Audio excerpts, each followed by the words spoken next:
네, 안녕하세요. 한국 CS 전략연구소의 변미영 소장입니다. 네, 저와 함께 파트 2, 이미지 메이킹부터 같이 시작해 보도록 할게요. 파트 2는 1장, 이미지와 그리고 4장, 음성 이미지로 이렇게 구성이 되어 있습니다. 자, 그러면 이제 이미지의 정의 및 속성부터 살펴보면, 이 부분들 시험에 종종 출제가 되는 부분이죠. 특히 이제 시험에서 자주 이렇게 출제가 되었던 지문을 제가 이렇게 표시를 해 두었는데요. 자, 하나하나 살펴보면 이미지의 어원은 라틴어 이마고와 그 동사형인 이미터리에 모방하다, 이미테이트라는 뜻을 지니고 있다. 그래서 이미지라는 거는 우리 마음속에 그려지는 사물의 감각적인 영상 또는 심상을 의미를 합니다. 그래서 이미지는 개인의 지각적 요소와 감정적 요소가 결합되어 나타나는 것으로 뭐보다는 뭐다고요? 객관적이기보다는 주관적이다라는 거죠. 주관적이다. 가끔 시험에서 이 지문이 이미지는 땡땡땡으로 객관적이다 라는 그 오답으로 많이 출제가 되었는데요. 객관적이 아니고 주관적이죠. 주관적이다. 다음에 일반적으로 그 이미지를 우리가 시각적이라고 생각하는 이유는 뭐죠? 다른 면에 비해서 어때요? 눈에 잘 띄고 쉽게 접근할 수 있기 때문이다. 그렇다고 해서 자, 여기 보시면 이미지는 시각적 요소만 포함하고 있는 게 아니다. 시험에서 또 이 부분이 이미지는 뭐 시각적 요소만을 포함한다. 이렇게 출제가 되는데 아니죠. 시각적 요소 외에 뭐죠? 수많은 감각에 의한 이미지도 여기에 포함이 되어 있다라는 거. 그리고 이미지는 무형적 속성이죠. 소형성으로 인간이 특정 대상에 대해 갖는 태도로서 뭐 한다고요? 직접적인 경험 없이도 형성이 된다. 직접적인 경험이 없이도 형성이 된다. 이것도 이제 말 바꾸기로 뭐 직접적인 경험에 의해서 형성이 된다. 이렇게 시험에 출제가 됩니다. SMA들도요, 약간 그 CS 리더스 관리사와 좀 비슷하게 지문을 이렇게 말 바꾸기로 이렇게 꼬아서 내는 사례가 좀 종종 있습니다. 다음에 이미지는 인간이나 사물 등에 대해 갖고 있는 정서성을 수반하는, 아까 했죠, 주관적 평가이기 때문에 우리가 이미지를 명확하게 어때요? 정의 내려서 연구하기에는 문제점이 따른다. 그러니까 이미지란 딱 이런 거다 라고 어때요? 우리가 객관적이고 그리고 뭔가 이게 정량화, 그죠? 시켜서 연구하기에는 좀 문제가 많이 따르죠. 왜냐하면 이미지라는 것 자체가 되게 주관적이고 좀 추상적이기 때문에. 다음에 학습된 경험이나 정보에 의해 변형되며 이미지는 뭐예요? 형성되고 수정, 변화되어 갈 수 있다라는 거. 한번 형성된 이미지가 뭐 고착되어 하는 건 아니라는 거죠. 형성, 수정, 변화되어 간다. 그다음에 이미지는 비과학적 개념의 한계를 물론 가지고 있지만 우리의 인식 체계와 행동 동기 요인 측면에 있어서 매우 중요한 역할을 합니다. 그리고 이미지는 그 대상이 지닌 다양한 속성의 부분적인 것이기 때문에 어때요? 부분적인 것이죠. 이미지는 그 사람이 가지고 있는 하나의 부분적인 거거든요. 부분적인 것이기 때문에 이걸 가지고 우리가 어때요? 전체를 표현하기에는 한계가 있다라는 거. 이것도 시험에 말 바꾸기로 출제가 자주 되죠. 뭐 부분적인 것으로 전체를 표현할 수 있다. 뭐 이런 식으로 말 바꾸기로 이것도 종종 출제가 되는 지문입니다. 그렇죠? 이미지라는 거는 그 특정 사람에게 우리가 보는 어느 한 부분을 가지는 걸 가지고 우리가 그 사람의 전체를 그려보기도 하지만 그렇다고 해서 그게 전체를 어때요? 그 사람의 어느 특정 한 면만을 가지고 그걸 그 사람이다 라고 우리가 설명할 수는 없다라는 거죠. 자, 정보화 시대에는 이미지만으로도 제품의 구매 결정이 이루어지는 경우가 많아 최근에는 기업 및 제품 이미지 등의 그 중요성이 더욱 어때요? 강조되고 있다라는 거죠. 강조되고 있다. 이것도 시험에서 말 바꾸기로 뭐 최근에는 이미지에 대한 그런 중요성이 더욱 뭐 감소되고 있다. 이것도 말 바꾸기로 해서 감소되고 있다. 이렇게 몇 번 출제가 되었습니다. 그래서 어렵지 않으니까 꼭 기억을 해 두시면 좋을 것 같아요. 자, 그러면 콕콕 문제풀이 한번 짚고 넘어가 볼게요. 자, 이미지에 대한 설명으로 올바른 것은 보게 되면, 자, 일반적으로 이미지라고 하면 우리가 시각적인 측면만을 의미한다라고 하지 않았죠? 예, 의미한다고 하지 않았죠? 그리고 이미지는 어떠한 대상에 대한 지각적인 요소와 감정적 요소가 결합되어 나타나기 때문에 객관적이다? 띠를 객관적이 아니라 주관적이라고 그랬죠. 다음 최근 인터넷 기반의 기업이 증가하면서 기존의 기업 이미지라던가 제품 이미지 등의 중요성이 어때요? 갈수록 더 증가하고 있다라고 했죠. 증가하고 있다. 여기는 이미지는 주관적이다 라고 했죠. 측면만을 의미하는 것은 아니다. 이미지는 학습이나 경험을 통해 얻어지는 정보나 커뮤니케이션에 의해 뭐 한다고 그랬죠? 네, 형성, 수정, 변화. 그렇죠. 이미지는 한번 형성된 게 그대로 고착되어 가는 게 아니라 우리가 수정, 변화되어 갈 수 있다라는 거, 수정, 변화될 수 있다. 이미지는 추상적인 측면을 가지고 있죠. 측면을 가지고 대상에 대한 특정 태도를 가지게 되는 것이므로 직접적인 경험 없이도라고 그랬죠? 직접적인 경험 없이도 형성이 가능하다, 형성될 수 있다. 네, 이렇게 다시 한번 정리해 보았습니다. 자, 그러면 우리가 이제 대인지각 보도록 할게요. 대인지각. 자, 대인지각이라는 건 이거는 이제 그 대인지각은 OX형 그리고 연결형으로 출제가 매우 잘 돼요. 특히 이 제가 파랗게 표시해둔 부분만이 지금까지 시험에 출제가 되었는데요. 물론 일반형으로도 출제가 됩니다. 자, 그러면 대인지각의 의미부터 살펴보면, 자, 대인지각이라는 거는 자신과 타인을 바라보는 인식을 말하며 어떤 판단? 여기도 주관적이죠. 주관적 판단이다. 가끔 시험에 가장 많이 나온 게 객관적이다. 객관적이다. 객관적 근거에 의해서 뭐 다른 사람에 대한 인상을 형성하는 것을 말한다라고 시험에 매우 출제가 잘 되었어요. 그래서 대인지각도 하나의 이미지잖아요. 그러니까 당연히 객관적이라고 볼 수가 없겠죠. 네, 주관적이다. 꼭 기억을 해두세요. 그 다음에 타인을 만났을 때 느끼게 되는 외적, 내적, 음성, 언어적, 사회적 이미지를 인지하는 총체적 과정을 우리가 대인지각이라고 한다. 다음 대인지각은 타인을 향해 무의식적이에요. 무의식적으로 작용되는 편향적 태도에 영향을 미칩니다. 그러니까 편향적 태도라는 거는 이제 한쪽으로만 치우친 그런 경향을 말하는 거죠. 다음 대인지각은 논리적이기보다는 뭐 시험에서는 뭐 대인지각은 논리적이다 이렇게 출제가 되는데 아니죠. 논리적이기보다는 뭐에 의해서요?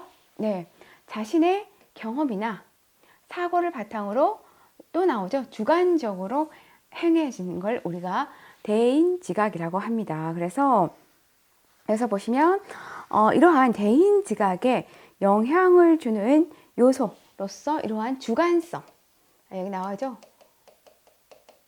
주관성 그리고 편향적 태도 편향적 태도 그리고 또 나오죠. 무의식 그리고 또 하나는 여기는 이제 나오진 않지만 선택적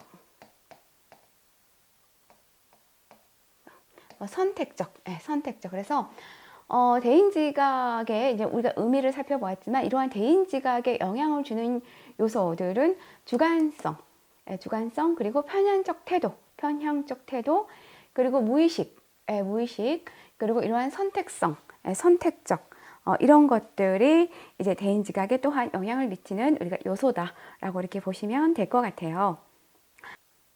네, 다음은 이제 이미지 메이킹 정의에 대해서 한번 살펴보도록 할게요.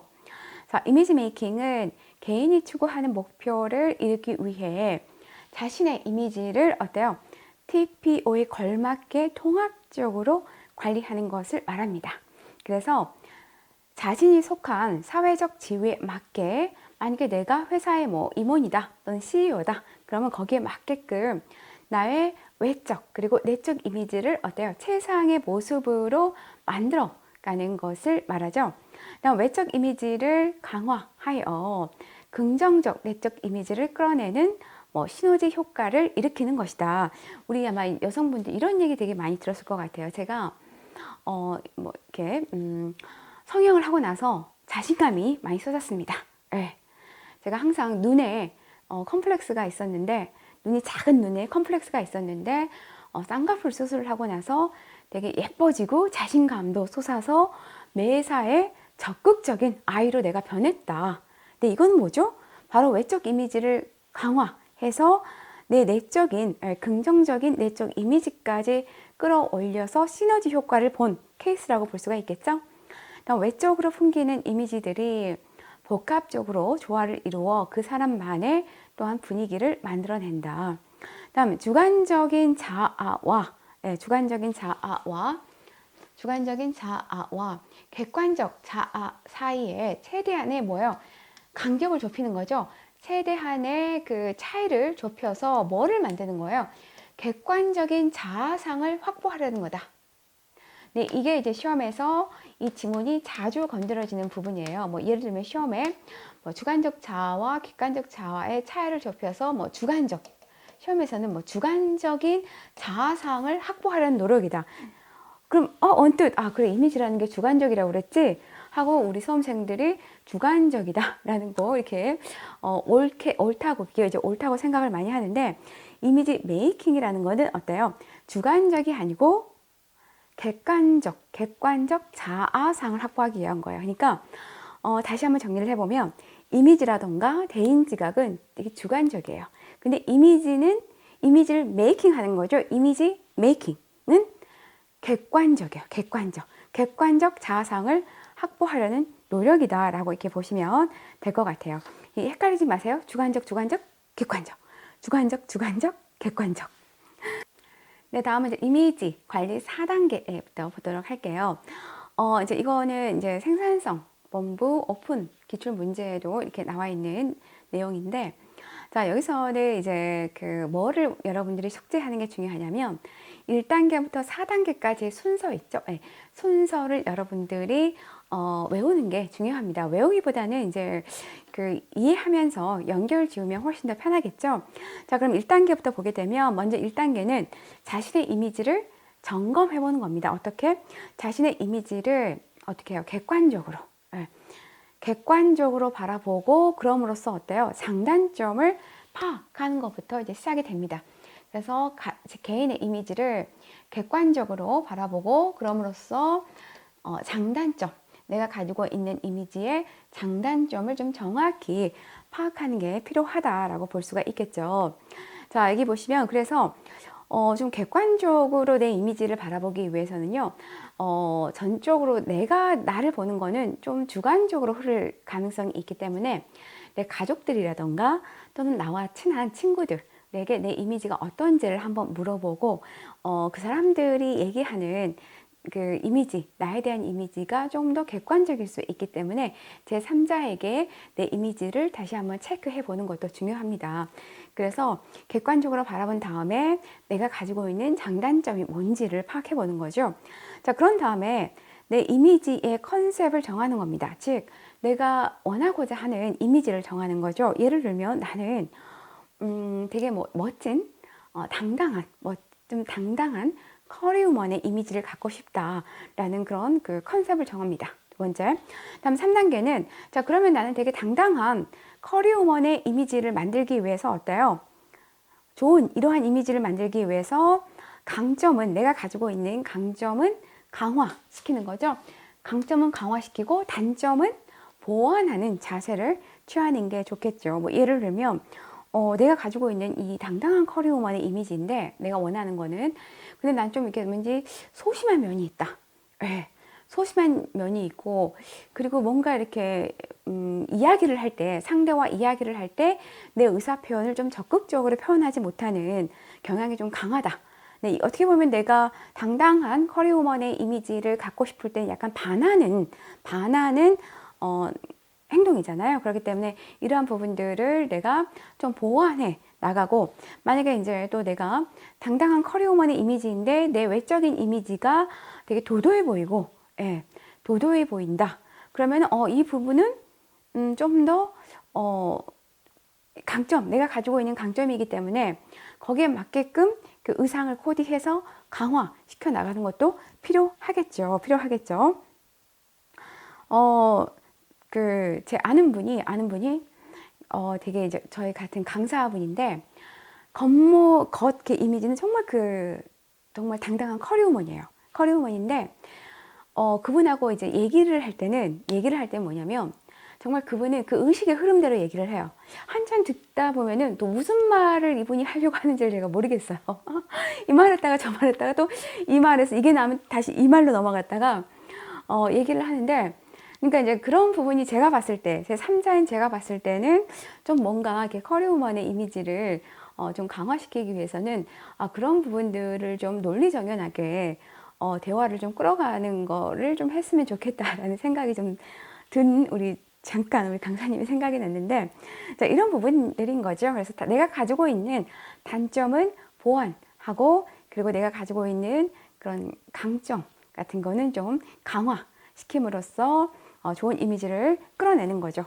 그리고 마지막 4단계는 이제 그 이미지를 내가 이제 내면화시키는 겁니다. 내면화시키는 건데, 내가 추구하고자 하는 그 이미지가 일시적인 이미지가 아니라 어때요? 정말로 어때요? 그게 진실된 이미지가 될 수 있도록 꾸준하게, 즉 반복적으로 실행해서 그 이미지가 나에게 내재화되도록 해야 하는 게 필요한 거죠. 그럼으로써 그게 비로소 어때요? 비로소 객관적 자화상으로 확립될 수가 있다라는 거죠. 있다. 자, 그래서 이 4단계는 이미지 내면화는 궁극적으로 자신의 주관적 자아를 최소화하고 그러니까 객관적 자아와 주관적 자아를 그 차이를 좁혀서 마지막으로는 자신의 객관적 자아상을 확보하는 단계이다라고 이렇게 보시면 될 것 같아요. 네, 자, 다음은 이제 이미지 관련 이론에 대해서 한번 살펴보도록 할게요. 자, 먼저 이제 초두 효과 보도록 할 텐데요. 이미지 관련 이론은 뭐 일반형 또는 뭐 OX, 사례형, 통합형 또는 뭐 연결형에서도 종종 출제가 되는 문제이기 때문에 꼭 여러분들이 기억을 해두시면 좋을 것 같아요. 책 전체를 다 하진 않고요. 그 중에서 특히 시험에 자주 출제되었던 그 이론 중심으로 살펴보도록 할게요.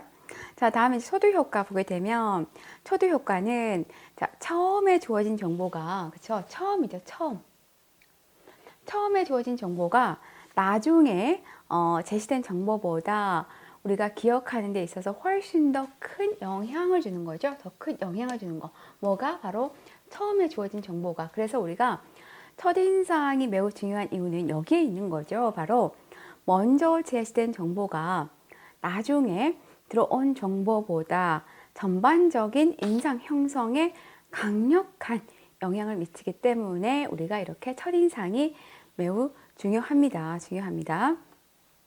자, 이게 이제 그 초두 효과가 그 시험에 이렇게 그 사례형으로 출제가 되었는데, 특히 이제 여기 보시면 처음 주어진 정보가 나중에 제시된 정보보다 더 큰 영향을 준다. 이거는 뭐 OX형, 연결형의 지문으로 많이 출제가 되었어요.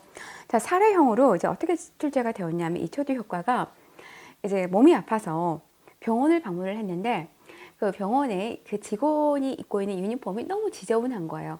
그러니까 너무 그 지저분한 유니폼을 입고 있는 직원을 보고 이런 생각이 드는 거죠. 야, 여기는 의료기구 소독을 정말 잘할까? 예, 계속해서 이 의구심이 드는 거죠. 그래서 안 되겠다. 괜히 여기서 치료받고 왔다가 오히려 내가 병을 더 옮아가겠다 싶어가지고 그냥 병원에서 나왔죠. 이거는 어디에 해당합니까? 라고 이렇게 출제가 되었는데 바로 이 초두 효과의 사례였다. 자, 다음에 이제 맥락 효과 보시면 맥락 효과라는 거는 처음에 인지한 정보가 그 이후에 형성되는 이미지의 판단 기준이 되고 그럼으로써 전반적인 맥락을 제공하여 인상 형성에 영향을 주는 것을 의미를 한다라고 이렇게 보시면 될 것 같아요. 그러니까 만약에 내가 소개팅을 나갔는데 소개팅녀가 너무 첫인상이 정말 너무 예쁘고 내가 좋아하는 어묵조목조목하게 내가 좋아하는 스타일이었던 거예요. 근데 이제 이 친구가 어떤 말을 해도 어떤 행동을 해도 그게 어때요? 다 좋아 보이는 거죠. 이 친구가 말을 하는데 약간 푼숙기도 있고 그리고 좀 성격이 털털한 것 같아. 근데 이게 싫어 보이는 게 아니라 어때요? 다 좋아 보이는 거예요. 왜?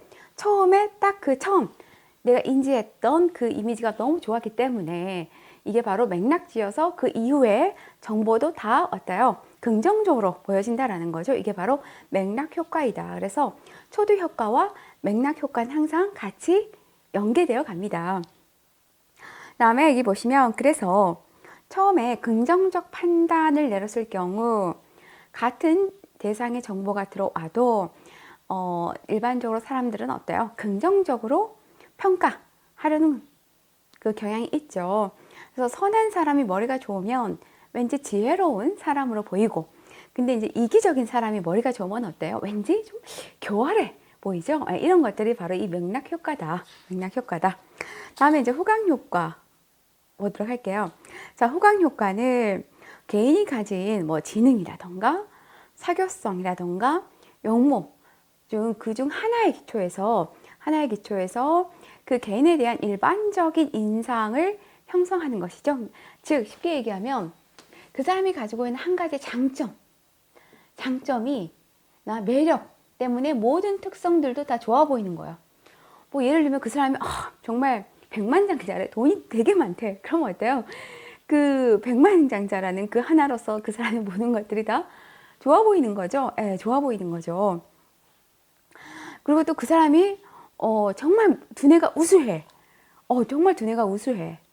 그러면 어때요? 정말 그 두뇌가 우수한 거 하나만으로도 또는 막 그 사람이 서울대를 나왔어. 그러니까 두뇌가 우수한 거죠. 그것만으로도 어때요? 그 사람이 인상이 좀 모두 좋아 보이는 거죠. 그러니까 그 사람이 가지고 있는 하나의 상당히 큰 장점이나 매력에 의해서 다른 요인들도 다 긍정적으로 평가가 되는 걸 우리가 호강 효과라고 하죠. 그래서 여기 보시면 매력적인 사람이 못생긴 사람에 비해서 거의 웬만한 모든 영역에서는 유리한 평가를 또 우리가 받기도 합니다. 그래서 우리가 보통 그 매력의 힘이라고 하죠. 후광 효과는 또 어떻게 보면 그 사람이 가지고 있는 큰 매력을 이렇게 지칭하기도 하죠. 어떤 대상이나 사람에 대해 일반적인 견해가 그 대상이나 사람의 구체적 특성을 평가하는데 영향을 미치는 현상을 의미를 한다라고 보시면 돼요. 그래서 이제 시험에 이 후광 효과를 그 사례형으로 이렇게 출제가 된 게 있었죠. 이제 내가 향수를 사기 위해서 향수 매장을 방문을 했는데 거기 있는 그 직원이 이제 어떤 향수를 권하는 거죠. 권하면서 이 향수는 정말 프랑스고 그리고 프랑스에서도 매우 인기가 많다라는 거예요. 그리고 없어서 못 파는 향수다. 그렇기 때문에 꼭 구입을 해라. 그리고 한국에서는 아직 들어오지도 않았다. 네, 이렇게 어때요? 향수 판매를 위해서 얘기를 하는 거죠. 이건 어디에 해당되느냐, 어떤 효과에 해당되느냐라고 했을 때 바로 이 후광 효과에 들어간다라는 거죠. 바로 프랑스 브랜드라는 거. 그리고 프랑스에서는 거의 그 매진, 없어서 못 판다. 이제 이런 것들이 다 후광 효과에 들어가는 거죠. 그리고 이제 또 하나의 사례로는 과장님이 이제 회사에서 프레젠테이션을 하는데 직원들끼리 이렇게 얘기를 하는 거죠. 야, 정말 과장님은 프레젠테이션을 너무 자신감 있게 잘해. 하지만 그분은 그럼에도 불구하고 되게 적극적이고 성실한 분일 것 같아. 이런 것들도 다 어떻게 보면 후광 효과에 들어가는 거죠. 그러니까 그분이 가지고 있는 그 프레젠테이션에 자신감 있게, 자신감 뿜뿜 하면서 그 프레젠테이션 하는 걸 보고 정말 저분은 일을 할 때도 되게 성실하고 그리고 적극적일 것 같고 되게 또 직원들에게도 관대할 것 같아. 예, 이런 것들. 그러니까 자신감 하나로 여러 가지 것들을 다 긍정적으로 직원들이 본다라는 거죠.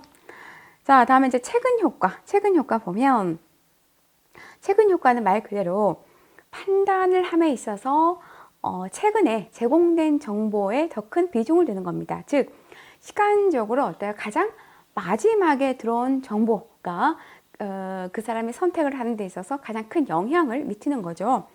그래서 인간의 기억력이라는 건 어때요? 한계가 있기 때문에 과거의 정보보다는 최근에 입력된 정보에 더 많은 영향을 받을 수밖에 없죠. 그래서 이 최근 효과에 대한 그 시험에 이렇게 출제가 됐죠. 그 연결형 문제로 상대방과 커뮤니케이션을 긍정적으로 마무리하면 나에 대한 이미지가 긍정적으로 형성되는 것은 어떤 이론 때문입니까? 라고 했을 때 바로 이 최근 효과인 거죠. 그러니까 상대방과 커뮤니케이션 할 때 마지막을 긍정적으로 마감을 하면 마지막에 나에 대한 커뮤니케이션이 긍정적이었기 때문에 나에 대한 이미지도 어때요? 긍정적으로 그 사람의 기억 속에 오래 남을 수가 있다라는 거죠. 이게 바로 최근 효과이다. 다음에 이제 호감득실 이론 볼게요. 호감득실 이론. 자, 호감득실 이론은 자신을 처음부터 계속 좋아해주는 사람보다는 자신에게 부정적이다가 긍정적으로 변한 사람을 더 좋아하게 된다는 이론이다. 그래서 특히 우리 여성분들이 어떤 남자를 좋아합니까? 네. 착한 남자보다는 나쁜 남자에게 끌린다고 하죠.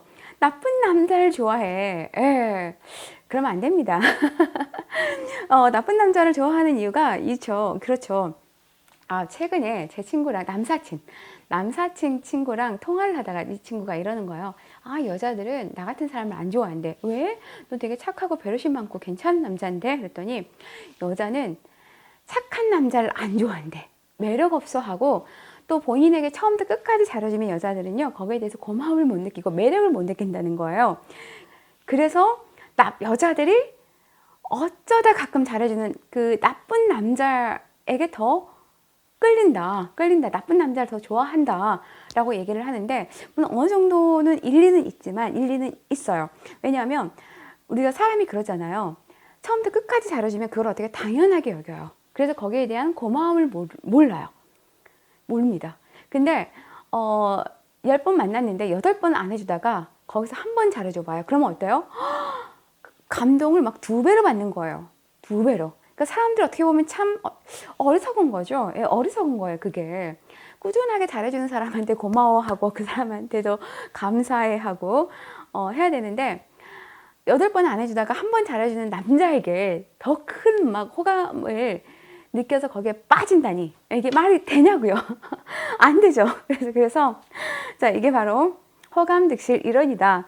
자신을 처음부터 좋아해준 사람보다는, 그쵸, 처음에 별로 관심이 없다가 한 번 관심을 두면 거기에 혹한 게 빠져드는 거, 이게 바로 호감득실 이론이다. 근데 반대로 자신을 긍정적으로 여기다가 부정적으로 여기는 사람을 더 부정적으로 느끼게 되는 이론입니다.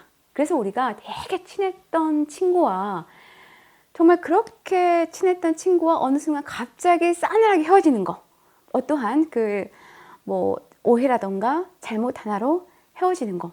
근데 오히려 그 사이가 별로 그렇게 친하지도 않았으면 그렇게까지 힘들게 싸우면서 헤어지지도 않을 텐데 너무 친했기 때문에 너무 힘들게 싸우고 정말 칼같이 헤어지는 거죠. 그러니까 대표적인 예가 우리 그 이혼 부부들. 그러니까 결혼하면 살 때는 정말 콩당콩당 알콩달콩 살다가 이혼할 때는 어때요? 더 정말 처참하게 정말 바닥을 보면서 헤어지는 경우가 되게 많다고 하죠. 이런 것들이 바로 호감득실 이론이다. 그다음에 수면자 효과라는 거는 신뢰성이 낮은 출처임에도 불구하고 시간이 경과할수록 어때요? 그 설득 효과가 높아지는 현상을 의미를 합니다. 그러니까 대표적인 예가 바로 이 거짓 뉴스 같은 거예요. 그러니까 처음에는 안 믿죠. 안 믿다가 계속해서 그거를 어때요? 접하게 되면서 시간이 지나면서 정말 그런가? 그럴 수도 있겠네? 라고 해서 믿게 되는 현상을 의미를 하는 거죠. 이게 바로 수면자 효과이다. 이렇게 해서 이미지 관련 이론까지 같이 해보았고요. 다음에 이제 첫인상의 특징에 대해서 한번 보도록 할게요. 자, 첫인상. 어때요? 우리가 아까 후각효과에서 했던 것처럼 첫인상이 좋을 경우에는 어때요? 전반적으로 다른 분야에서도 또 좋은 평가를 또 받을 수가 있습니다. 그리고 또 첫인상이 좋으면 어때요? 좋으면 계속해서 인간관계를 좀 지속할 수가 있겠죠. 자, 그래서 첫인상의 특징이 5가지를 보면 이것도 시험에 매우 잘 출제가 잘 됩니다. 생산성 본부 그 기출 문제로 이렇게 나와 있죠. 나와 있는데 이제 시험에서는 이렇게 출제가 되죠. 뭐 첫인상의 특징에 해당되지 않은 것은 아는 것은 그래서 이제 통합성이 여기에 하나 자주 이렇게 들어가죠. 통합성은 아니라는 거죠. 그래서 자, 첫인상의 특징 5가지 신속성을 가지고 있다. 자, 신속성이라는 거는 어때요? 보는 순간 그 인상이 기억이 되는 거죠. 기억이 되는 겁니다. 그래서 불과 몇 초, 2초, 3초 만에 순간 이미지가 각인되는 현상을 우리가 신속성이라고 한다. 다음 일회성이라는 거는 한번 전달되어 각인된 인상은 어때요? 평생 기억에 남으며 변화하기가 힘들다. 네, 변화하기가 힘들다.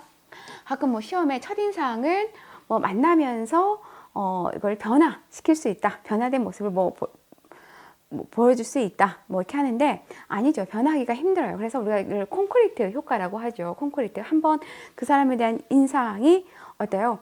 보는 순간 굳어져 버리는 거죠. 예, 그래서 굳어져 버려서 평생 그 사람에 대한 그 기억이 남게 되는 거죠. 일방성이라는 거는 상대의 보여지는 모습만을 통해서 우리가 판단하는 것을 의미를 합니다. 그리고 연관성이라고 하는 거는 실제 인물과는 다른 사람을 떠올리거나 평소 머릿속에 인지하고 있던 정보와 혼동하여 우리가 첫 인상을 입력하기 때문에 당연히 뭐가 발생할 수밖에 없겠죠? 오류, 불확실성이 발생할 수밖에 없겠죠? 자, 이 말은 뭐냐면 내가 오늘 A라는 여성과 소개팅을 했어요. 근데 A라는 여성이 과거에 내 엑스걸프렌드와 너무 닮은 거예요. 우리 이런 얘기 아마 많이 하죠. 남자분들 많이 하죠. 자, 예전에 내 여친이랑 많이 닮았어요. 네, 얘기하는데 이게 바로 이거죠.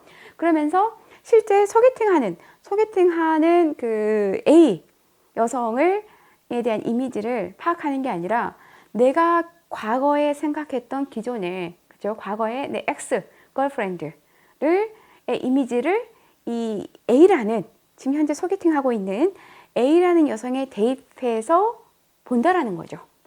그렇기 때문에 당연히 어때요? 그 A라는 그 소개팅 여성을 제대로 이미지에 대해서 파악하기가 쉽지가 않겠죠. 물론 첫인상은 뭐 정확하게 그 사람을 파악하기가 쉽지가 않지만 더욱더 어때요? 그 첫인상에 대해 오류가 커지게 되는 거죠. 다음 영향력이라는 거는 첫인상은 머릿속에 오래 남으며 좋지 않은 첫인상을 바꾸는 데는 많은 시간과 노력이 필요합니다. 이 지문이 이제 보통 일반용어로 시험에 출제가 될 때 많이 건드려지는 지문이죠. 그러니까 시험에서는 이렇게 출제가 돼요. 말 바꾸기로. 좋지 않은 첫인상을 바꾸는 데는 많은 시간과 노력이 필요하지 않다. 않다로 이렇게 시험에 출제가 되기 때문에 꼭 숙지를 해두세요. 많은 시간과 노력이 필요하고요. 그리고 웬만해서 그 한번 각인된 첫인상은 바뀌기 쉽지 않다. 이 콘크리트 효과로 인해서 웬만하면 바뀌기 쉽지 않다. 그래서 우리가 중요한 건 뭐예요? 항상 누군가 처음 만났을 때 자신의 첫 이미지를 최대한 긍정적으로 보여주려고 하는 게 좀 필요합니다. 에이, 소장님, 그거 가식 아닙니까? 네, 그것도 하나의 또 일부분인 나의 모습이에요. 나의 모습입니다. 그렇기 때문에 특히 우리가 비즈니스를 할 때 이 첫인상 또는 면접을 할 때 첫인상은 매우 중요합니다. 자, 그러면 이제 첫인상에 대한 내용 봤고요. 콕콕 문제풀이 한번 보도록 할게요. 자, 다음 중 첫인상에 대한 설명과 그 특징으로 옳지 않은 것은 자, 하나하나 보면 자, 첫인상은 한 번에 전달되고 각인되죠. 그리고 첫인상은 어때요? 첫눈에 느껴지는 인상을 우리가 말한다고 했죠. 다음 처음 만난 지 짧은 시간 내에 보통 2, 3초 만에 첫인상이 결정된다고 했죠. 그리고 첫인상은 이미 익숙한 사물을 연상하거나 혹은 혼동하여 잘못 인식하기도 한다. 아까 얘기했죠? 연관성. 그러니까 기존에 나의 엑스걸프렌드를 이미지를 이 A라는 소개팅녀에 대입해서 이 A라는 소개팅녀의 이미지를 내가 그려본다라는 거죠. 이런 것들. 다음 5번 첫인상은 평가하는 사람의 객관적인 판단에 따라서 인식된다. 아까 첫인상은 객관적이 아니라 뭐라고 그랬죠? 주관적이라고 그랬죠. 주관적 판단에 따라서 인식된다. 자, 그럼 다시 한번 정리해 볼까요? 막 주관적, 객관적 나오니까 여러분들 막 헷갈리죠. 자, 이미지 대인지각, 첫인상은 주관적. 정리해 볼게요. 이미지 대인지각, 첫인상은 주관적. 시험에 매우 잘 건드려지는 부분이기 때문에 여러분들이 꼭 그 숙지를 해 놓으시면 좋을 것 같아요. 그리고 객관적 딱 하나 나온 거는 이게 이미지 파트에서 객관적 딱 하나 나온 건 뭐 이미지 메이킹. 이미지 메이킹. 자, 객관적 자아상 또는 이미지는 객관적이고 또는 객관적 자아상을 확립하는 것이다.